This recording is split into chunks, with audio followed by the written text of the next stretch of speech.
Assalamualaikum warahmatullahi wabarakatuh. Perkenalkan, nama saya Agus Saputra MSI. Di sini saya akan menjelaskan sedikit tentang profil mata kuliah Youth Sociology. Youth Sociology adalah mata kuliah yang mengkaji fenomena-fenomena sosial yang berkaitan dengan kepemudaan. Adapun hal-hal yang menarik yang akan didiskusikan dalam mata kuliah Youth Sociology ini adalah yang pertama terkait tentang bagaimana pemuda dikonstruksikan secara sosial oleh masyarakat. Lain masyarakat tentu akan lain juga bagaimana pemuda itu didefinisikan. Yang kedua terkait tentang pemuda dan tantangan global. Di era industri 4.0 tidak terlepas peran pemuda dalam tantangan global ini sangat luar biasa. Kalau kita boleh melihat kecanggihan-kecanggihan anak muda untuk mengelola dan mengakses teknologi informasi ini sangat luar biasa dibanding generasi-generasi di atas atau di bawahnya.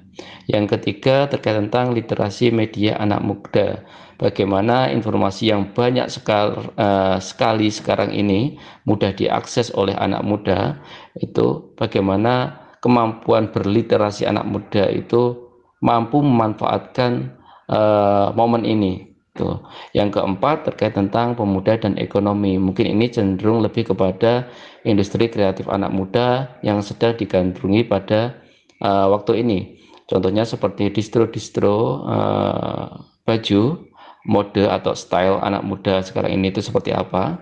Dan juga industri kreatif kuliner anak muda sekarang ini kalau kita ketahui makan tidak hanya sekedar kenyang tapi makan sebagai gaya hidup anak muda.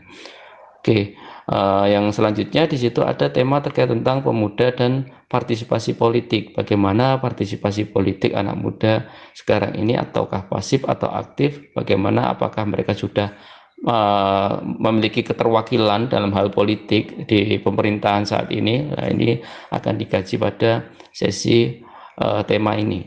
Yang keenam itu ada tema terkait tentang pemuda dan gaya hidup. Di situ cenderung pada isu-isu pop culture, bagaimana budaya diproduksi untuk memperoleh keuntungan-keuntungan secara massal. Di situ tentu di sini gaya hidup yang dimaksud adalah gaya hidup anak muda yang sifatnya global, atau di sini bisa dipengaruhi oleh teknologi informasi yang tanpa batas tadi itu, sehingga budaya-budaya yang ada di luar itu bisa masuk ke suatu negara dan mempengaruhi budaya-budaya, terutama budaya anak muda. Yang selanjutnya di situ pemuda, NGO dan social movement, bagaimana keterkaitan pemuda dalam lembaga swadaya masyarakat dan bagaimana pemuda melakukan gerakan sosial yang tentunya memberi kontribusi pada masyarakat. Yang kedelapan di sini partisipasi pemuda dalam pemberdayaan masyarakat. Biasanya dalam tema ini itu mahasiswa akan mempraktekkan atau membuat rancangan-rancangan pemberdayaan, tidak hanya sekedar rancangan, tapi di situ mahasiswa juga mencoba untuk melakukan rancangan yang sudah dibuat itu diaplikasikan di dalam masyarakat itu seperti apa, sehingga di situ memiliki kontribusi positif bagi masyarakat, terutama dalam bidang pemberdayaan masyarakat. Adapun alasan mengapa mata kuliah ini menjadi penting untuk diambil oleh mahasiswa, yang pertama, sudah menjadi wacana lama bahwa anak muda itu adalah agent of change, sehingga isu-isu terkait tentang anak muda sangat menarik dan sangat penting untuk didiskusikan. Selanjutnya, alasan yang kedua, untuk di kajian-kajian ilmiah sendiri, isu terkait tentang anak muda, remaja, di situ lebih cenderung kepada hal-hal yang sifatnya bukan lingkup sosial, tapi lebih kepada isu-isu biologis atau fisik yang dialami oleh anak muda atau remaja itu. Mungkin terkait tentang perubahan fisik dari peralihan anak ke dewasa, psikologis dan sebagainya. Tapi untuk kajian-kajian bagaimana pemuda dimaknai secara sosial, fenomena-fenomena sosial anak muda itu seperti apa, saya rasa masih memiliki kekurangan.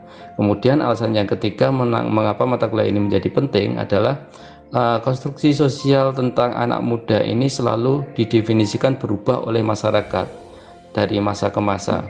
Contohnya apa? Untuk dulu ketika kita melihat anak muda itu ya kelebihannya ya hanya kelebihan fisik, tenaga kuat dan sebagainya, sehingga dalam perannya dalam masyarakat itu yang diandalkan cuma itu. Tapi di era digital seperti ini, anak muda dianggap mengetahui segalanya. Karena apa? Akses informasi yang mudah didapat itu, anak muda lebih cenderung memiliki kemampuan untuk mengakses informasi itu dibanding generasi-generasi di bawahnya atau di atasnya, sehingga peran anak muda di dalam masyarakat di sini juga tentu mengalami perubahan. Nah, perubahan-perubahan terkait tentang definisi dan peran pemuda di dalam masyarakat ini yang menjadi penting untuk mata kuliah ini ada dan perlu kita pelajari bersama. Sedangkan output yang diharapkan dari mata kuliah ini atau yang mungkin sering kita sebut sebagai learning outcome, yang pertama, mahasiswa mampu memahami dan menganalisis fenomena-fenomena sosial terkait isu-isu kepemudaan. Yang kedua, mahasiswa paham tentang posisi dan peran anak muda dalam kehidupan sosial. Yang ketiga, pemuda mampu memberikan kontribusi penyelesaian masalah atau di situ bisa dikatakan problem solver di masyarakat. Sehingga produk dari mata kuliah ini di akhir masyarakat membuat planning dan action terkait tentang perannya di dalam masyarakat. Demikian tadi profil mata kuliah Youth Sociology atau Sosiologi Kepemudaan. Mungkin ada yang belum jelas, nanti bisa kita perjelas ketika teman-teman mengambil mata kuliah ini. Sekian dari saya. Wassalamualaikum warahmatullahi wabarakatuh.